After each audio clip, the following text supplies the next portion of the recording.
to deliver us the Word of God. Let us give her a God bless you welcome. The Life Group Network Head of JL Kawayan, Sister Rona Oliva Rivera.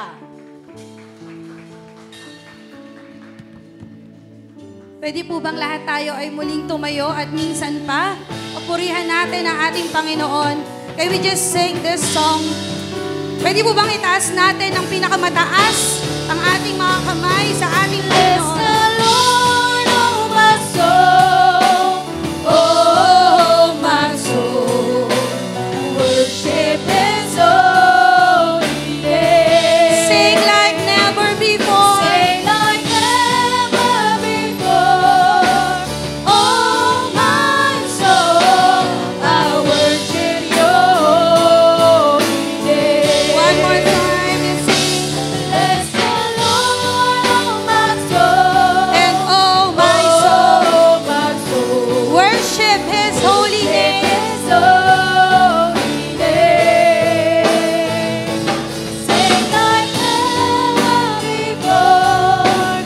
Oh my soul, I worship Your holy name. Can we just sing above the whisper? Lord, oh my soul, And oh my soul, oh my soul, worship His holy name. and sing like never before. Sing like never before. And oh my soul, oh my soul, I worship Your holy name. hallelujah. And I worship Your holy name. I worship Your holy name. And I worship Your holy name. I worship Your holy name. Thank you, Jesus. Thank you, Holy Spirit, for touching us once again this morning. Thank you, Father God. Thank you, Jesus. Salamat, salamat, O Diyos. Ngayong umagang ito, God, we're expecting great things from You. We're expecting great things from You, Father God. Hipuin mo ang buhay at puso ng buhay ng bawat isa. At patuloy, Lord God, na Ikaw ang makita sa aming kalagitnaan ngayong umagang ito. Itago mo lamang po ako sa krus ng iyong kalbaryo at Ikaw ang makita at mahayag. At patuloy, O Diyos, na hinihiling namin na minsan pa ay katagpuin mo ang puso ng buhay ng bawat isa. Thank you, God. Thank you, Holy Spirit. We entrust to You everything in Jesus' name. Amen and amen. So we give God the best clap offering this morning. Ayan, tayo pumakaupo na. Isang mapagpalang umaga po sa buhay ng bawat isa. Pwede po bang itian natin ang ating mga katabi at sabihin natin maganda at mapagpalang umaga, kapatid. Ayan. So isang mapagpalang umaga rin po sa lahat po na nanunood at nakasubaybay sa atin po sa FB Live. Isang maganda at mapagpalang umaga po. So bago po tayo magsimula sa ating katuruan ngayong umagang ito, ay nais ko pong magtanong. Ayan, magsisimula tayo sa isang katanungan. Dumating na po ba sa punto ng buhay natin na nag-wonder po tayo kung ano po ang importance ng salitang timing? Sabihin nga po natin, timing. Yan. Ano po ba ang importansya ng salitang timing sa atin bilang mga tao, sa atin na mga nag-i-exist? Bibigyan ko po kayo ng halimbawa. Halimbawa po, tayo po ba ay nagpaplanong mag-swimming kapag tag-ulan? Tayo po ba ay magmo-march sa graduation day kung hindi naman tayo gagraduate? Tayo po ba ay lilipat at titira sa bahay na pinapagawa natin kung hindi pa ito tapos? Ang sagot po, syempre ay hindi po. Dahil it's not the right time. Tama po ba? There is a right time for such activities. Amen po ba? And for sure, lahat po tayo ay mag-a-agree sa akin na kapag sinabi kong ang December ay hindi tamang timing para mag-diet. Amen po ba? Amen po ba? Tama po yun, di ba? So think about the importance of timing for our daily lives. Kung na-miss po natin ang ating flight ng 1 minute dahil tayo po ay late dumating So, ang mahalaga po ang timing. Tama po? Na-delay tayo sa work natin, sa interview natin, na-delay tayo in just 1 minute. Wala na po yung opportunity kasi na-late ka. Tama po ba? And that's the word timing. That's the importance of timing. Tayo po bilang mga magulang, malinggat lang po tayo sa mga little babies natin, sa toddler natin. Tumingin ka lang saglit sa isang side. Di mo na namalayan, nalaglag na pala si baby. That's the importance of timing. Amen po? 1 moment, 1/62 interval of time placed in just the right location can make all the difference in the world. Sabihin po natin, moment. Ayan. In Galatians 4 verse 4 po, sabi po dyan, when the time came to completion, God sent His Son, born a woman, born under the law. So narinig po natin, ulitin po natin, when the time came, at just the right time, God sent His Son. That represents the miracle of the moment. Sabihin po natin, miracle of the moment. Ayan. So yan po ang pamagat ng ating pag-aaralan ngayong umagang ito. The miracle of the moment. Gusto po ba nating maranasan ang tinatawag na miracle of the moment? Amen po ba? Ang sarap po sigurong makaranas ng isang kamangha-manghang pangyayari sa ating buhay sa isang sandali o sa isang iglap lang. Amen po ba? We are asking for that miracle po ba right now? Siyempre po, amen po tayo dyan. Ayan. Let's try to define first po what is miracle and moment. So let's have miracle.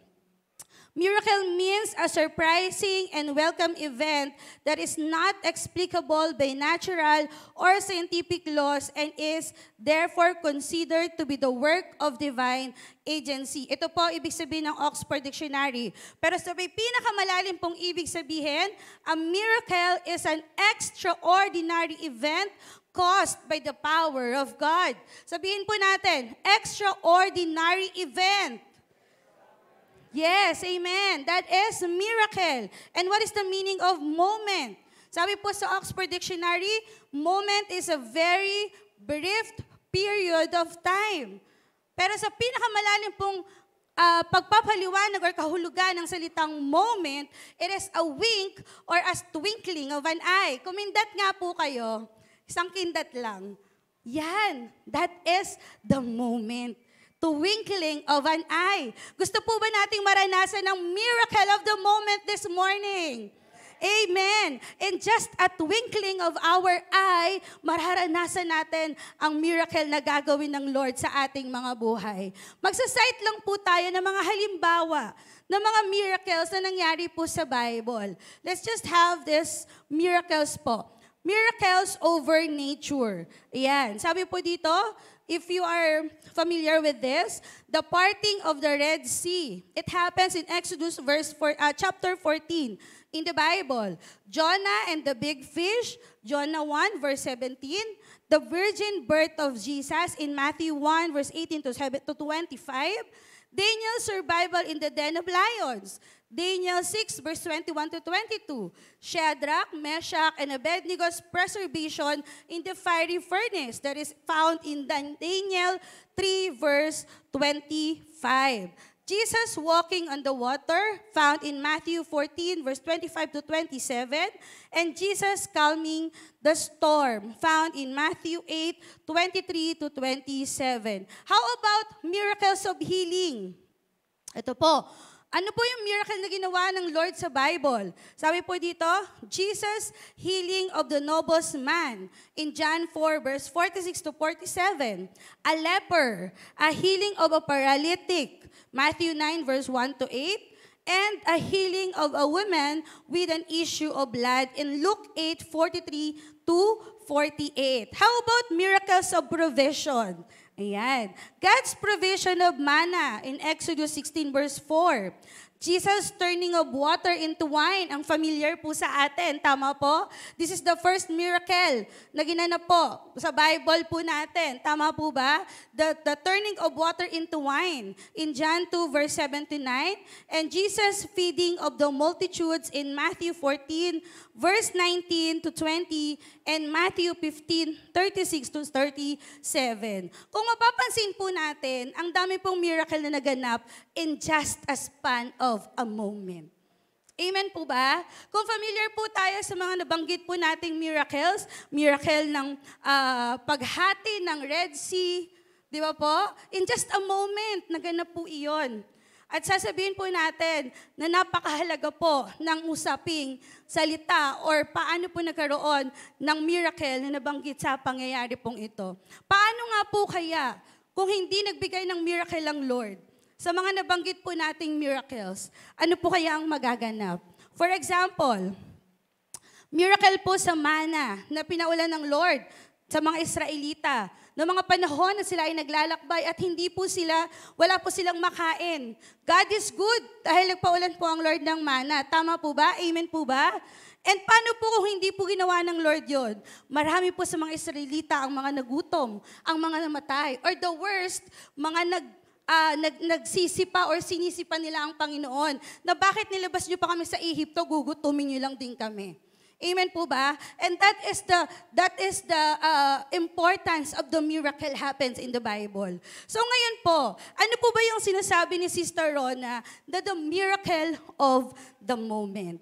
Okay, 3 pointers po about the miracle of the moment. It is about, number 1, He came at the right moment. Sabihin nga po natin, He came at the right moment. Sabi po sa Galatians 4 verse 4, when the time came to completion, God sent His Son, born of a woman, born under the law. Ang sabi po sa binasa na verse po natin, when the time came to completion, God sent His Son. But some of us people ay namimiss po ang moment na ito, na moment na ipinanganak ang ating Panginoong Hesukristo. Why? Because there are such many factors para po hindi makapag-focus kay Jesus Christ. Ano po ang mga ito?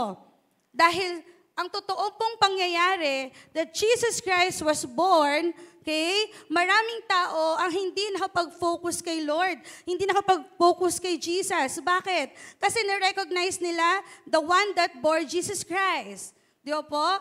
Na-recognize nila kung sino po si Virgin Mary. Amen po ba? And of course, this moment, as we celebrate Christmas, ang second factor po natin, why we are celebrating Christmas because of the birth of Jesus Christ.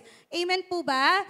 Pero maraming po, or mistakenly, marami po sa atin na nagsa-celebrate ng Christmas because of the reunion. Because of family gathering. Tama po ba? Because of the exchange gift. Diba? Because of the bonuses. Diba? So marami pong na-miss na tayo na bilang mga Kristiyano, ano po ba ang totoo at reason kung bakit tayo nagsiselebrate ng Christmas? Because Jesus was born. Amen po ba? And this morning po, gusto po ng Lord na ipaalala po sa ating muli na tayo po, bilang mga Kristiyano sa JLME Kawayan, when we going to celebrate this Christmas, ang gawin po nating sentro ay ang ating Panginoong Hesukristo. Amen po ba doon? Amen po ba? And I know and I do believe na sa JLME Kawayan, inuuna ang Panginoon because we have sambang gabi. Amen po ba? That every night we go here, the church, we praise and glorify the God. Amen po ba? Hindi lang po tayo basta-basta nagsasabi na we are celebrating Christmas, yes. Pero alam natin na inuuna natin ang ating Panginoong Hesukristo. And every time na tayo po ay nagkakaroon ng gathering, tayo po ay nagkakaroon ng mga reunions, di ba po? Ano po una nating ginagawa? We are praying. Tama po ba? We are acknowledging the presence of Jesus Christ in our midst. Amen po ba doon? And that is the true Christian. Amen po ba? At hindi po masama na mag-celebrate po tayo ng Christmas. Mag-celebrate tayo ng reunion. Mag-celebrate tayo ng gathering. Yes. Dahil masaya po yun and once a year lang. Pero dapat po sa ating isipan, nakaukit po that the true meaning of Christmas is through Jesus Christ. Because Jesus Christ was born. Amen po ba? At ipagpasalamat po natin yung mga tao sa paligid natin na nagmamahal sa atin at mga blessings na meron po tayo. Amen po ba?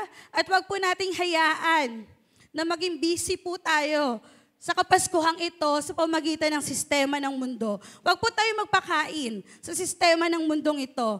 Tandaan po natin that we are Christians who serve God. Unahin po natin ang Panginoon para hindi po natin ma-miss ang moment na ipinagdiwang ang kadakilaan ng kanyang kapanganakan. Amen po ba? This is the right moment po to utter prayer full of thanksgiving in our heart. Amen po ba? Even though maraming mga pangyayari na hindi natin inaasahan, maraming sakunaan nangyari, but still, kailangan po yung puso natin punong-puno ng pasasalamat. Amen po ba? Dahil beyond the mga nangyari hindi natin kagustuhan or beyond our control, dapat po ang Lord po ay naging nanatiling tapat. Amen po ba? Nanatiling tapat sa ating mga buhay. That's why we are celebrating Christmas. Amen po? Dahil tayo po ay magpapasalamat sa Panginoon dahil siya ay ibinigay ng ating Diyos. Amen po ba? And that is born. Okay? Next po, number 2. He provides at the right moment. Sabihin nga po natin, right moment. Sabi po sa Psalms 145 verse 15, the eyes of all looked at you, and you give them their food at the proper time. Ngayon pong nalalapit na ang Kapaskuhan, marami po sa atin ang busy. Tama po ba? Lahat po ba tayo busy? Ay, hindi. Manalig ako. Parang hindi. Sabi niya. Pero naniniwala ako na iba sa atin po ay busy. Busy sa pamimili ng para sa Noche Buena, anong ihahanda natin for Christmas, busy sa mga pararegalo natin sa family natin, sa mga friends natin. Di ba po? Pero wag po tayo makipagsabayan sa magulong mundong ito. Sabi po dito, they will endure the busy activity of the season without ever experiencing the miracle of Christmas. Let us always go back to number 1. Who is the miracle of the Christmas? It is Jesus Christ. So wag po nating hayaan that every time na tayo ay namimili ng gift natin, bara-bara na lang. 'Di ba? Isipin po natin na, Lord, thank you for this money na i-spend ko, na makakabili ako ng regalo para sa aking mahal sa buhay.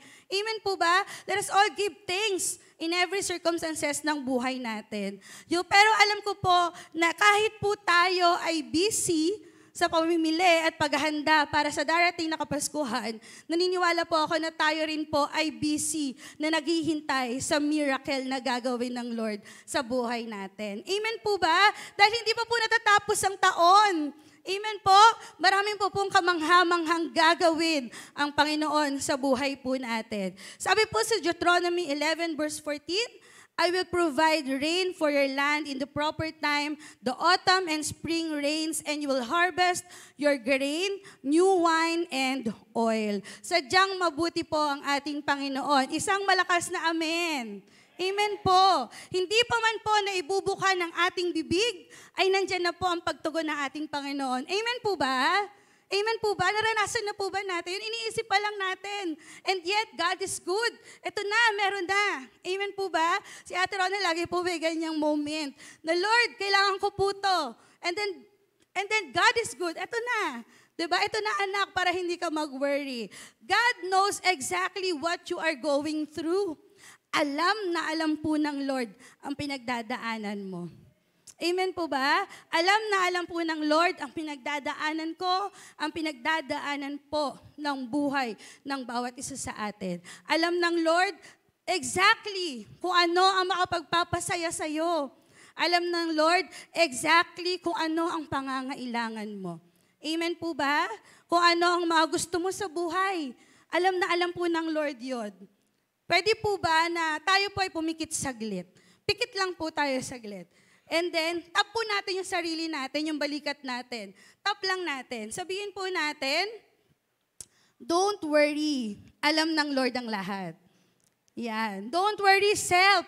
Alam ng Lord ang lahat. Ako po, every time na dumadaan sa struggle ng buhay, dumadaan sa pagsubok ng buhay, lagi ko po sinasabi sa sarili ko, syempre bukod po sa akin, sa sarili ko, sa asawa ko, di ba? At sa mga nagmamahal sa akin. Tayo po sarili natin, comfort natin. Sabihin natin, huwag ka mag-alala sis, huwag ka mag-alala self. Nandiyan ang Lord. Amen po ba? Lagi po natin i-acknowledge ang presence ng ating Panginoon. At lahat po ng mga bagay sa panalangin po natin ay magkakaroon po ng katugunan at kasagutan. Amen po ba? At just the right time, He will come to you and provide what you need. For the moment, His timing is always perfect. Sabihin nga po natin, His timing is always perfect. Yes, amen, amen. His timing is always perfect. Naniniwala po ba tayo doon? God's time is a perfect time. And God not only came at just the right time, He continues to come to us at just the right time. Just when we need Him the most, He is there. Amen po ba? Kapag kailangan natin ng ating Panginoon, lagi po siyang nandyan. Minsan nga tayo pa nga po yung nakakalimot sa Lord. Totok-tok po ako. Di ba po? Minsan kapag masayang-masaya ka na, kalahat na nasa'yo. Nasa'yo na ang lahat, di ba? Pero nakakalimutan mo ang Lord. Pero pag time na tayo ay naghihirap, tayo ay may kailangang ipanalangin, doon lang po natin naaalala ang Lord. Sa JL May Kawayan, wala pong ganon. Amen! Amen! Every circumstances ng buhay, every season ng buhay natin, we are giving thanks to our God and we're acknowledging Jesus Christ. Amen po ba? Sabi po sa Romans 5 verse 8, you see, at just the right time, when you were still powerless, Christ died for the ungodly. He has promised to come at just the right time and provide just what you need for the moment. When we utterly helpless, Christ still comes to us today. Kailangan niyo po ba ng miracle as of this moment?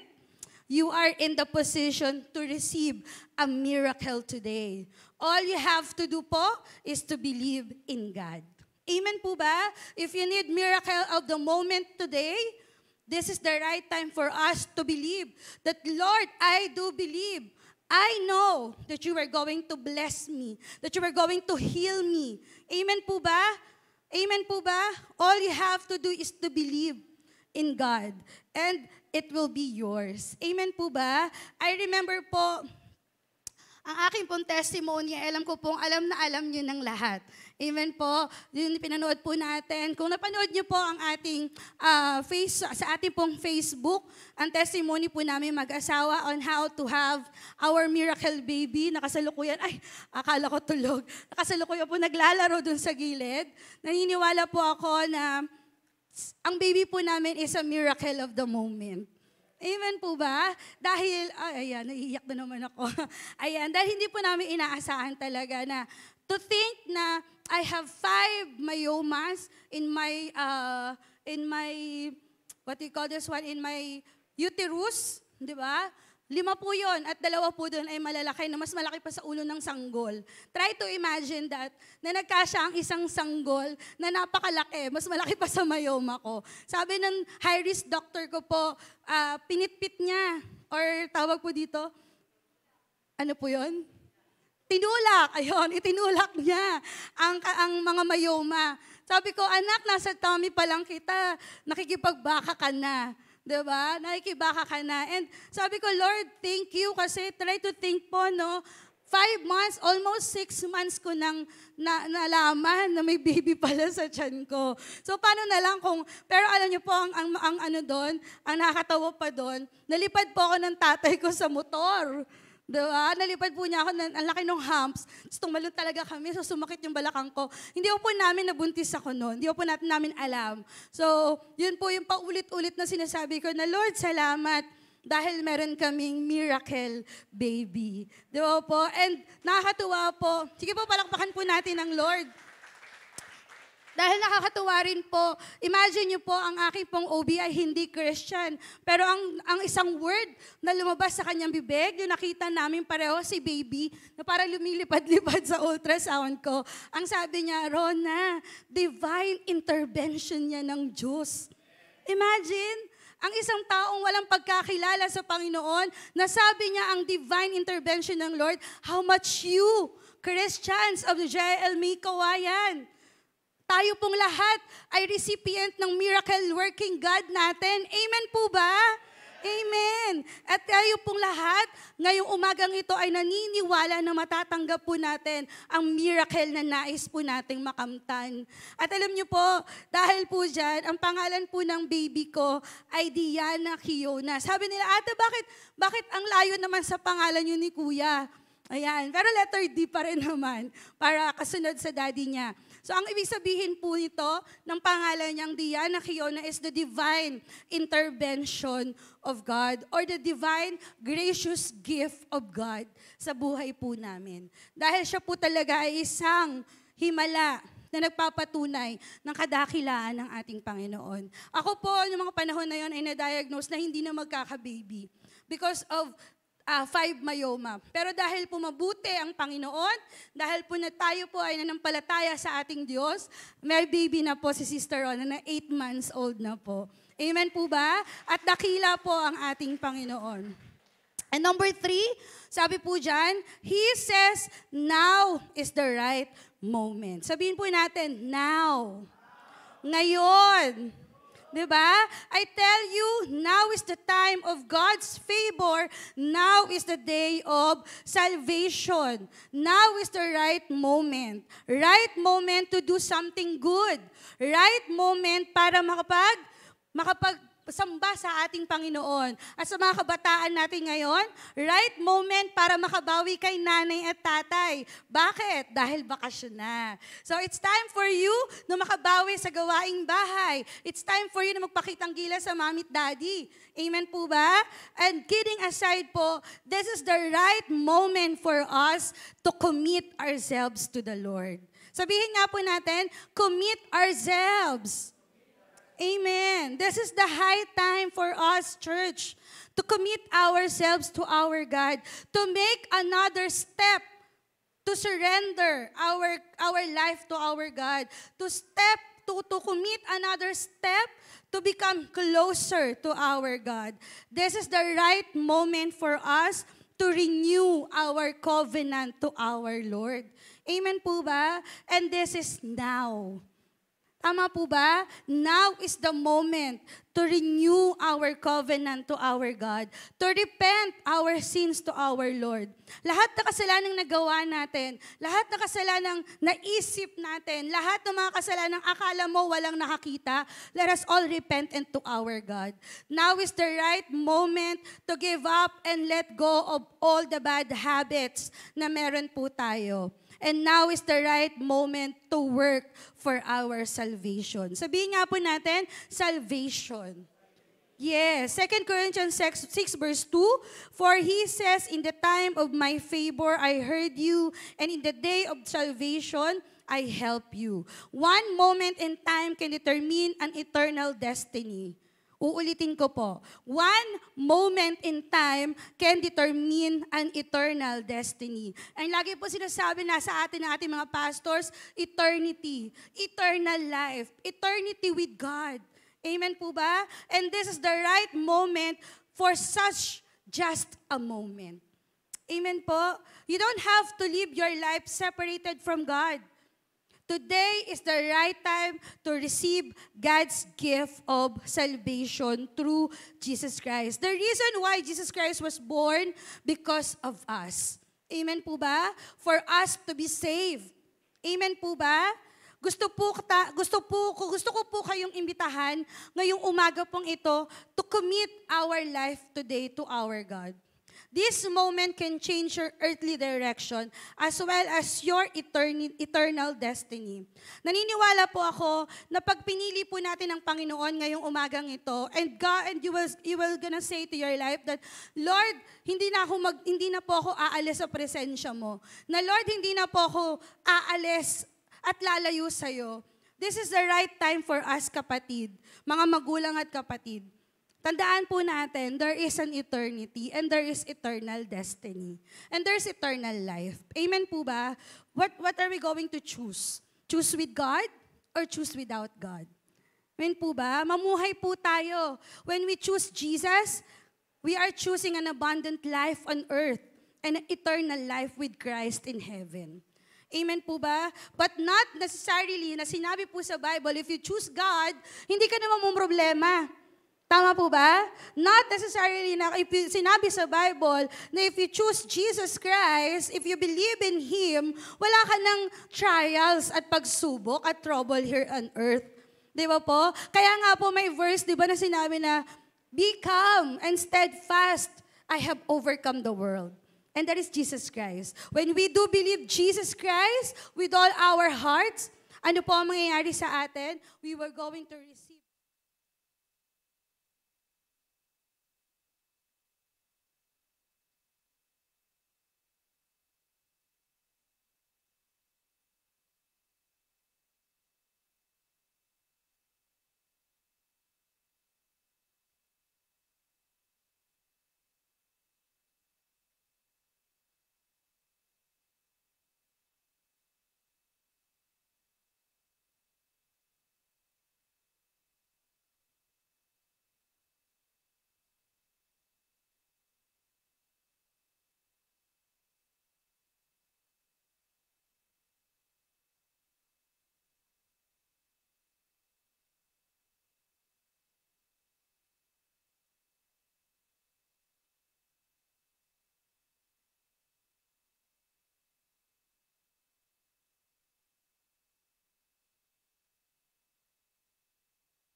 Ang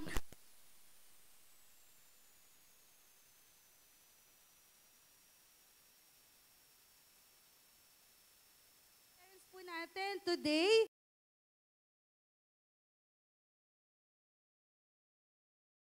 I remember po isang katuruan po. Sabi po niya, gusto kong dalhin ang anak ko sa church para ipakita sa kanya kung gaano kalaki ang church na para ipakilala ang Diyos unti-unti sa kanya. Amen po ba? Kung ako po, to be honest, kung magiging po ako, magiging mabuti po ba akong ina sa kanya? Kung magiging mabuti po ba akong guro, dahil teacher po ako? Kung magiging mabuti po akong kaibigan sa kanya bilang nanay niya? Pero naniniwala po ako na nanampalataya that if I introduce her to our God, magiging maayos po ang lahat. Amen po ba? Amen po ba? At naniniwala po ako that in this kind of miracle, lahat po tayo ay may kanya-kanyang miracle na inaasahan sa buhay. Amen po? Sabi po, as we conclude, we can experience the miracle of the moment when we surrendered fully ourselves to our God. Always remember that God is waiting for us to ask for His presence, to ask for the forgiveness, and to ask for the miracle. All we have to do po is to answer the invitation. Amen po ba? If it is a yes or a no. And I believe here at JLMA Kawayan, we are all going to say, yes, Jesus.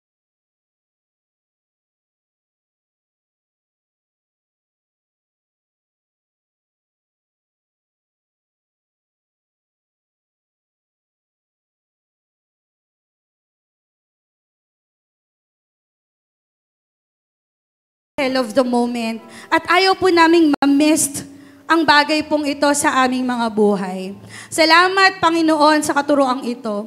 Salamat, Lord God, sa reminder pong ito na minsan pa, Ikaw, Panginoon, na maging focus ng buhay ng bawat isa po sa amin ngayong umagang ito.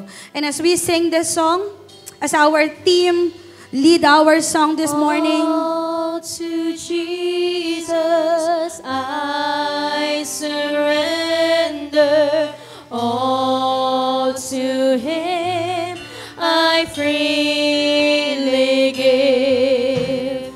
I will ever love and trust Him in His presence daily. can we just lift our heads towards the heaven? I surrender all. And I surrender all. I surrender all. And I surrender all. All to Thee, my blessed Savior. I surrender all. In just a moment lang po, no, before we continue our prayer to our God and worship to our God, alam niyo po, having a miracle of a moment ay kailangan po nating pinagtatrabahuhan. Sabi ko nga po kanina, hindi madali. But all we have to do this morning is to give all to our God. All our iniquities, all our fears, lahat ng takot na meron tayo, lahat ng what ifs, lahat ng doubts, lahat ng pagdududa na meron tayo, ibigay natin, isurrender natin sa ating Panginoon. And this morning, let us acknowledge na Lord, magiging recipient ako ng miracle of the moment ngayong umagang ito. Amen po ba? Amen po ba? Excited po ba ang buhay ng bawat isa? Can we just continue to lift our hands to our God? Hallelujah. As we sing this song, hallelujah. I surrender all. And sing, I surrender all. I surrender With all our hearts, O God. all. Nakikita mo po ang aming puso.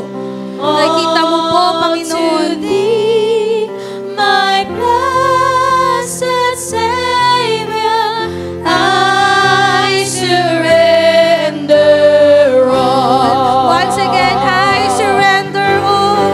I surrender all. Say, I surrender all. I surrender all. All to Thee. All to Thee, my blessed Savior, I Sa pinakamalakas mong tinig, kapatid. And I surrender all. I surrender all. I surrender all. All to Thee, my blessed Savior, I surrender all. Tunay nga, Panginoon, na lahat ng bagay na meron kami, lahat ng takot, lahat ng hinagpis, lahat ng kalungkutan, lahat, Panginoon, ng pagdududa, patuloy, O Diyos, na sinusurrender namin sa iyo ang lahat-lahat. Patuloy, Panginoon, na pakalinisin mo ang puso ng buhay ng bawat isa. And in this moment, O God, naniniwala po ako at nananampalataya na pinapalitan mo ang aming puso ng pusong punong-puno ng kagalakan, Pusong punong-puno ng kapayapaan. Pusong punong-puno ng kasiyahan, O God, na nagmumula sa iyo. Naniniwala kami, Lord God, na this morning, we were going to receive the miracle of the moment. We were going to receive Jesus Christ as our Savior. We were going to receive Jesus Christ as our Lord and King. Thank you, God, for this moment. Thank you, Jesus, for this morning. Salamat, Panginoon. At tunay nga, Lord God, na ang salita mo, Panginoon, ay nanatili sa aming mga puso. That every time na kami po, Panginoon, ay hahamunin at susubukin ng panahon, naniniwala po kami, babalikan namin ang iyong salita, na just in the moment, ipinanganak ka. Just in a moment, gumawa ka ng kamanghamanghang gawa sa aming mga buhay. At naniniwala kami, Lord God, na Ikaw ang aming Diyos na sinasamba. Kaya naman, Lord God, kami, Panginoon, ay magiging recipient ng isang miraculong pagpapala at a miracle working God na amin pong sinasamba ay patuloy namin, Lord God, nakakamti ng mga pagpapalang meron po kami. Salamat, O Diyos, minsan pa ay kinukumit namin ang buhay ng bawat isa. Nagre-renew kami, Panginoon, ng covenant na this morning, Lord God, this is the start of the day na kami, Panginoon, ay magiging matapat, kami, Panginoon, ay magiging masunurin, kami, Panginoon, ay magiging mas mapagmahal sa iyong pangalan. Thank you, Lord God. Thank you, Holy Spirit. In Jesus' name, amen and amen.